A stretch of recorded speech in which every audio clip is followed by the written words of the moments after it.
ఈ వాక్యాన్ని వీక్షిస్తున్న సహోదరి సహోదరులందరికీ క్రీస్తు పేరట వందనములు. ఈరోజు వాక్యం ద్వారా దేవుడు మనతో చెప్తున్న మాట, నీ సరిహద్దులలో సమాధానం కలగజేయవాడు ఆయనే, మంచి గోధుమలతో నిన్ను తృప్తిపరచువాడు ఆయనే. కీర్తనల గ్రంథము 147:14. సమాధానం. ఈ కాలంలో చాలా కుటుంబాలలో ఇంకా స్నేహితుల మధ్య, బంధువుల మధ్య ఈ సమాధానం చాలా కొరతగా ఉంది. సమాధానపు మనసు లేక కాపురాలను, జీవితాలను విచ్ఛిన్నం చేసుకుంటున్న వారు అనేకులు ఉన్నారు. మన సరిహద్దులలో సమాధానాన్ని కలిగజేసేది దేవుడే అని వాక్యం సెలవిస్తుంది. ఆ సమాధానాన్ని మనం ఎలా పొందుకోవాలి మరి? ఆయనతో సహవాసం ద్వారా మనం ఆ సమాధానాన్ని పొందుకోగలుగుతాం.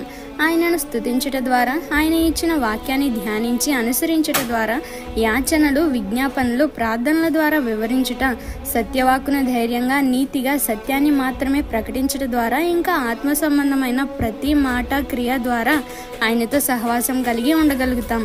మన సరిహద్దులలో సమాధానం కలిగజేసేవాడు దేవుడే కనుక మన సహవాసం కూడా ఆయనతోనే ఉండాలి. లోకస్తుల సహవాసం ఎప్పటికైనా మోసమే, కానీ యేసయ్యతో సహవాసం చేస్తే మనశ్శాంతి, ప్రేమ, సమాధానం పొందుకోగలుగుతాం. ఈ చిన్న సువార్త పరిచర్యలో మీ సహోదరులు. God bless you. ఆమేన్.